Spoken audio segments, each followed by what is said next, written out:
Alrighty, let's give it a couple seconds to boot up. Everything looks good though.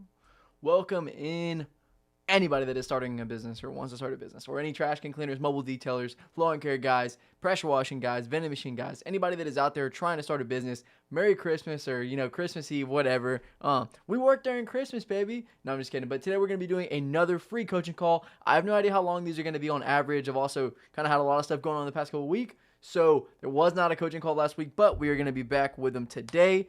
I got 5 comments. Like I said in a couple of the previous ones, I'm not going to be looking at chat. Really just going to be kind of going over these comments, doing coaching based on a lot of the stuff you guys are asking in these videos or in the previous live stream, or just broad and on like a couple of my last more popular videos, what people are asking me and what people want to know. So I'm going to go over a couple of those questions or a couple of those statements, and that'll be it. So guys, sit back, relax, and Merry Christmas. All right, let's get into it. So I got a question from Dusty Steele. Sometimes simpler is better. This is like the entire I don't know. This is everything. This is literally the most important statement that you could possibly think whenever you're starting a business. And I'm not talking about like, I do not run a mobile detailing tycoon, a mobile freaking trash can cleaning tycoon, any tycoon. I have just been a part of and ran a lot of different businesses. And regardless of how much money you make with them, I didn't make $100 million, right? But you make money and you build them up to side hustles, and you start to learn how you could start any kind of business you actually want to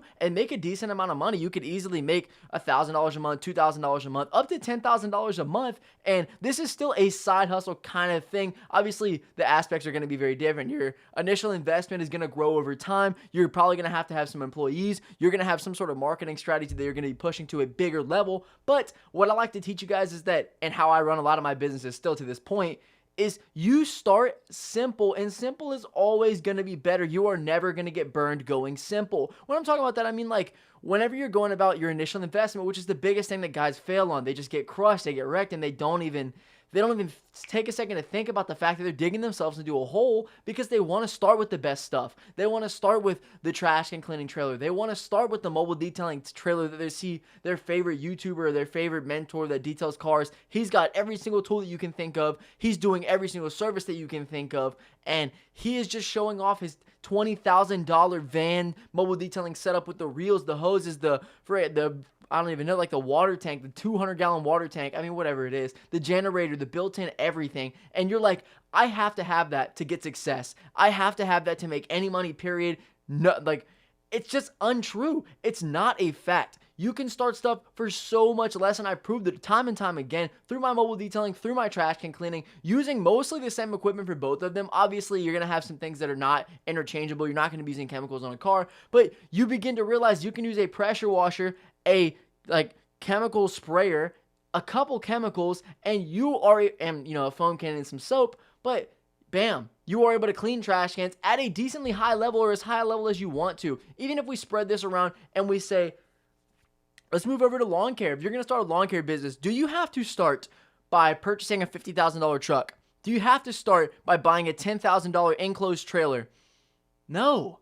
Why would you possibly think that this is the only way, or this is the best way that you can even launch a business? You're going to fail. You're putting yourself into something full-heartedly, which is great. That's not a bad choice. You should take risks. That's what you're supposed to do to make money doing business. But you cannot use that initial investment to crush yourself, not even knowing how the business works, right? If you haven't been inside of it, how your marketing strategy is going to bring you leads. Because obviously, if you're putting this much money in, you're having to think about profit. Now, you're making it so much harder to continue on because you're having to think about profit 5 years from now, right? Not that you should start a business and immediately be like, okay, I want to make money next week. Well, you're like, you know what I mean? You buy a couple things and you're like, okay, within my first month, 2 months, I've now gained experience, learned the service, built up a customer base, figured out how everything works. I have a process, and you are already starting to make money, and you're kind of like earning the benefits of it, right? You're not having to sit there and be like, okay, well, I barely made my payment this month for the trash can cleaning trailer that cost me $100,000. So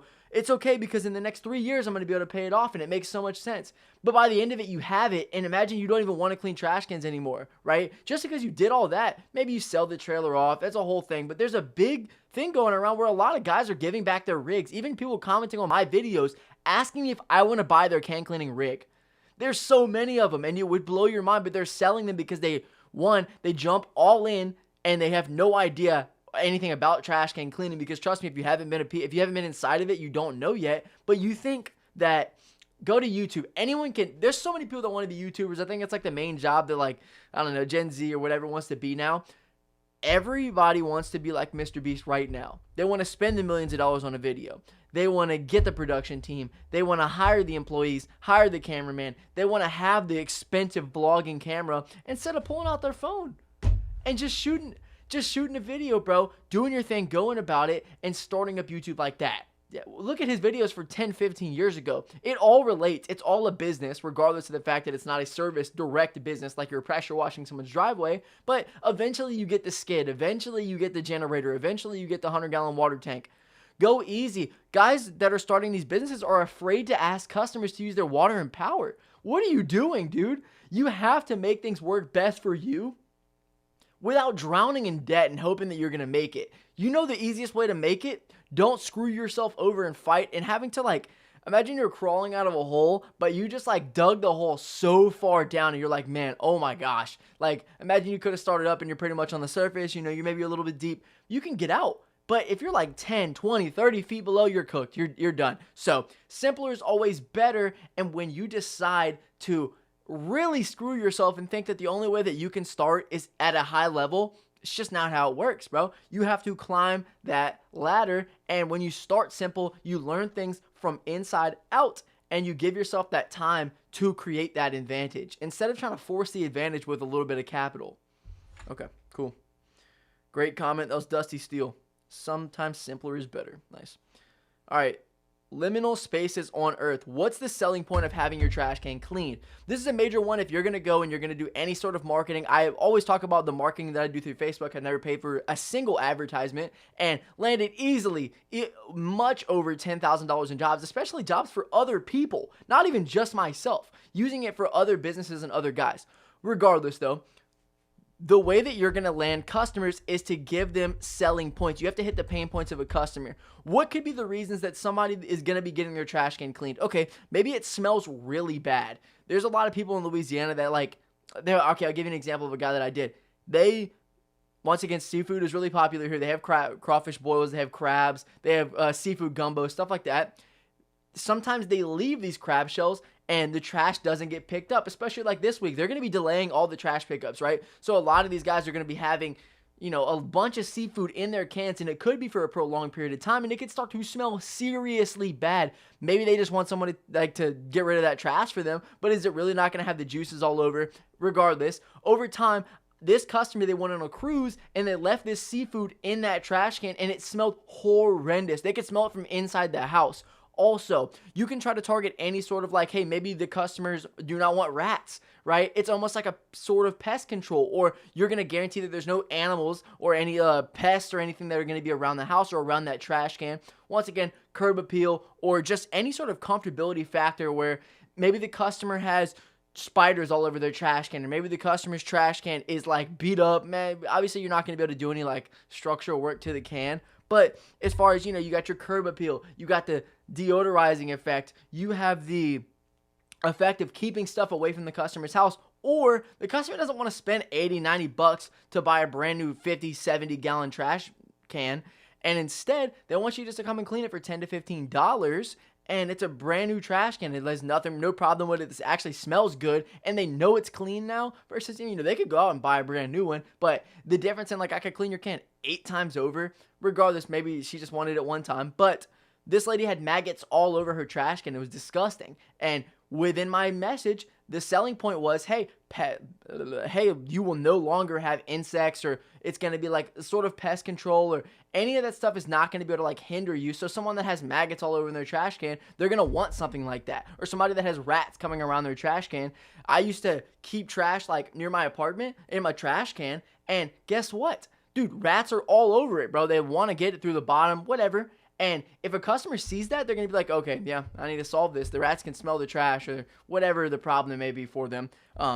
You're obviously going to learn it more over time, and there's not a ton of stuff. So whenever you hit it, whenever you find that customer, they're going to want it, and they're going to be like, okay, great, cool. I'll take this service, because they just want to get something cleaned. And, it's always the funniest arguments of no one ever should get their trash can clean. What is the point in it? Why would anyone spend money on that? You can go clean your own house. Why would you clean your own house? You know what I mean? Why just go clean it? Why are you having someone else clean it? They have people go to wash their laundry and then fold it for them, and they pay for that service, which, like, maybe you think a trash can wouldn't bother you, but if your trash can smelled bad enough, I bet it would.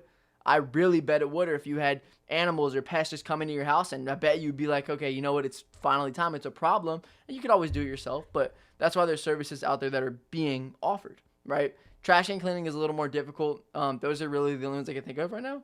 But mobile detailing, stuff like that, has a lot better ones. But, okay, third question. RyCast27. Hey man, I'm 13 and I walk around the neighborhoods cleaning trash cans like you.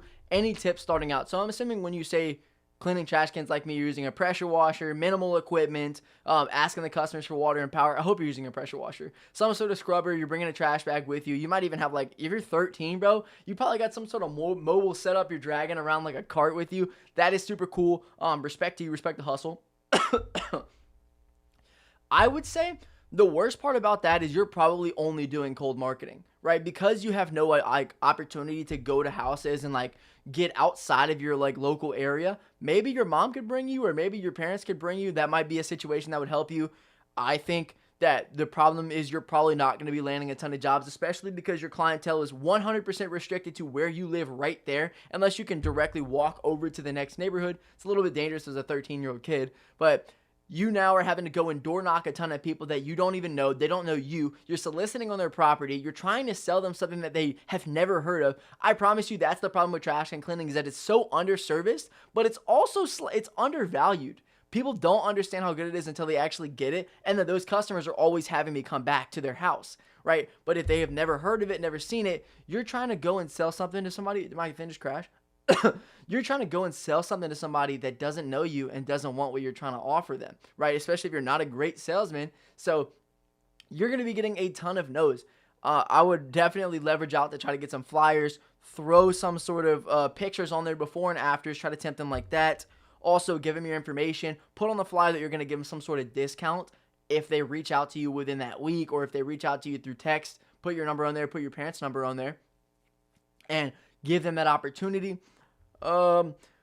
Anything about, like, also try to get on Facebook. See if your parents would let you run anything like that. You could literally run free ads into groups. Is my stream crashing? And as far as the process wise, bro, just make sure that you understand exactly how you're cleaning the trash cans. Dude, why are we lagging? Okay.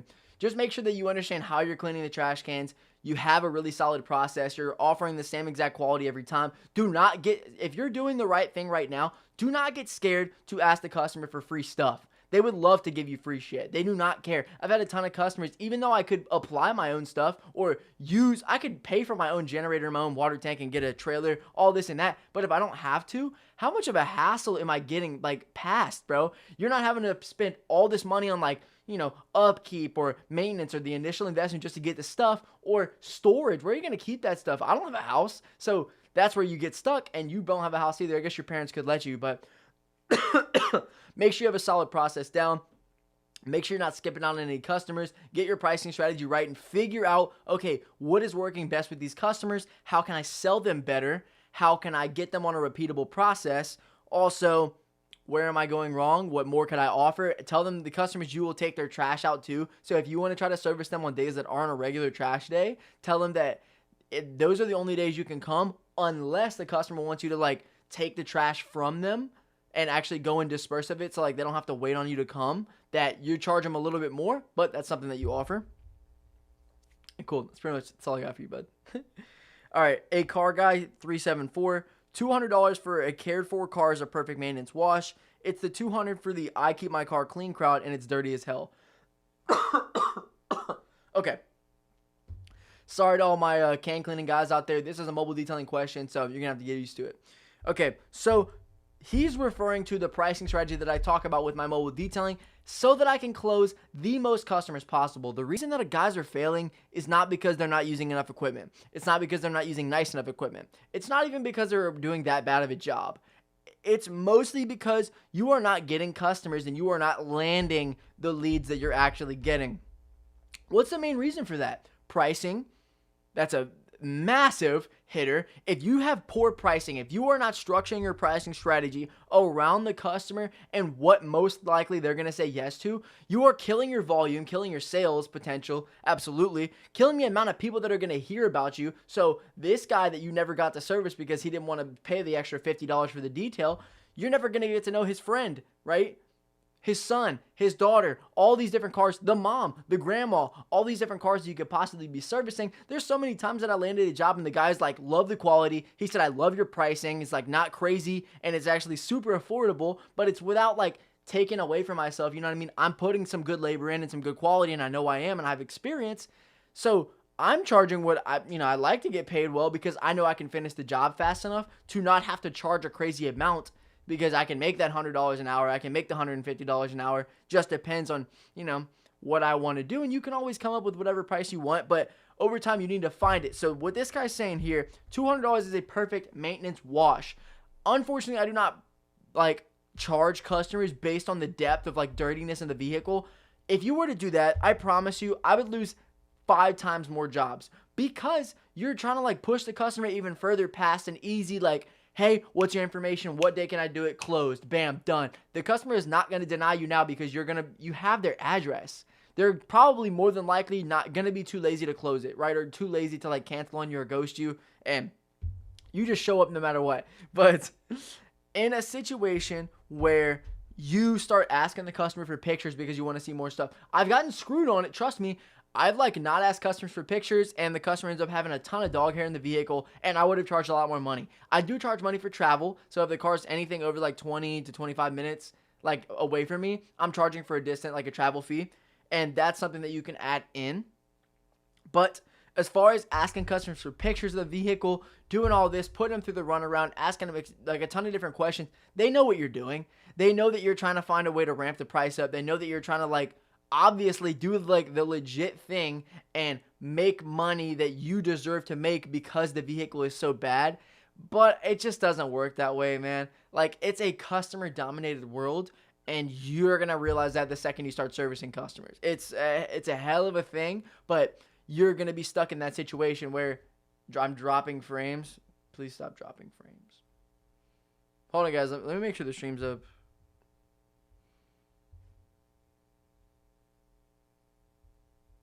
Okay. What's up, bro? Great content. Yo, big money. Shout out. Anybody in the chat, dude? Big shout outs. Hey, is it bad? Guys, is everything working good? It says I dropped 300 frames. I don't even know what that means, bro. But I think we're doing fine. I don't think it's terrible. No, it's fine. Okay. So yeah, it's just the extent of trying to push a customer beyond their means. This works in every different service. The reason you're losing a lot of your jobs is because you're trying to be too specific, and you're not just thinking of the numbers the customer is probably going to say yes to, and that's where you need to hit your stuff. That's where you're going to make your money, because you're screwed infinitely if you're trying to get every single dime possible that you possibly should earn. It's not about that. It's about if the customer says yes or no. Guess who gets paid? If they say yes, you. If they say no, guess who gets paid? Nobody. Not you. Definitely not you. So the tough part is you get to charge when it's good, and when it's not great, you kind of get screwed. But not terribly, and you understand that obviously that you got to do that job. If you know the car was really bad and the customer might appreciate the quality you did because you brought it from zero to hero, ask them for a referral, ask them to post you on Facebook, ask them to tell other people about you. I don't know, and they could give you another chance, or they might even have another car that you can go and service for them, and it kind of makes up for it, and it actually just gives you way more exposure. Okay. Alrighty, let's tap into the last question. Okay. No, I don't want to do that one. Hold on, people. Okay. You think this is an easy one? I get this question all the time, and it's so funny because I think that guys that want to start a business are very interested in the minute details that don't even matter, right? I have made 10 plus videos on my setup for each of the businesses, exactly what you should use, and the fact that I've used it and shown that it's worked many different times in many different pieces of footage. And people are still hey dude, this much PSI though? Like, is this good? And I've made hundreds of videos being like, yeah, Ryobi 1900 electric PSI pressure washer. Or Ryobi electric 1900 PSI pressure washer. Great washer. Super easy to use. All I need to do is bring an extension cord for the outlet. Wonderful. I don't have to remember gas. I don't remember oil. I don't have to like hope that that bitch doesn't crank. You plug it in, it's electric, bro. Super easy. Honestly, like there's no user errors, baby. But trust me, like there's a lot of people that if your weed eater broke during a trash can or a mobile detailing job, oh my god, if your weed eater broke during a lawn care job and you couldn't get it to re-crank, like how screwed are you, right? But your pressure washer, that's the last thing you want. And a gas one can overheat very quickly. Also, it's way too strong. People don't even care about that. You're gonna have way more water output too. That you're probably going to be damaging the trash can. You're going to be charging the customer more money. Or if you have your own water tank, you're going to be using more water. So it's going to cost you more money in turn rather than just doing what I do and just settling for it. So he said, you think 2300 PSI would be good or a little too strong, bro? 2300 PSI is fine. If you're using an electric washer or even a gas washer, whatever, just use the right tip. It's going to vary now because you decided to use a different washer than I use. I have no idea what your washer is going to be like. I know what my washer is like. If you end up picking up the same washer as me, you can use a turbo nozzle and it's going to do great things. If you end up picking a washer with way too much power, way too much water output, then you're probably going to have to use a different tip, and you might even have to get some sort of scrubber so you can like scrub it down instead of hoping that the pressure is what pulls the dirt and stuff off on the interior of the can. Exterior of the can too, but the interior is where like a lot of the grime is going to be because that's where the trash is going into. But trust me, it's not that specifically important, right? Just get a pressure washer, bro. Get the one that I'm recommending you because there's videos on how to use it, how to set it up, how to do everything, which is the craziest part because a lot of guys that want to start these businesses just aren't listening because I'm even getting the craziest questions of like, obviously I've made a ton of videos and they always do great. Ask the customer for the water and power. They'll give it to you for free. They will always give it to you for free. They're not going to fight you on that. No one has ever told me no. Not a single, not even a hint of no. Nobody. Customers want to give me hoses. Customers want me to use their water and power. How much more money are you spending trying to carry that water tank that you purchased? Trying to buy the water to fill up your water tank that you purchased? Trying to buy the generator, get the gas, hope it works. How much more are you spending than me? It's ridiculous, and you think you have to because obviously you want to be a big shot. You want to roll around with an entire setup, and you don't want to feel like you have to rely on a customer. Great, bro. You go and you let your ego fly, bro. If the customer told me no, cool, I'm gonna go to another person. Great. Like I don't need your business. Thanks. It's all good. One day if I want to upgrade to that, I could, and you wouldn't lose that 1 out of 10 people. But you know, if it's an ego thing, bro, just let it go and use what you can so that you can make more money. And that if it's not gonna be you running a pressure washing tycoon, that you're making a shit ton of money in between you just running it and starting it and seeing how it goes. All right. That was the last question. So I'm just gonna, check the chat. Does anybody have anything they want me to answer? Oh, dude, are y'all getting an ad right now, bro? Did I get a dono?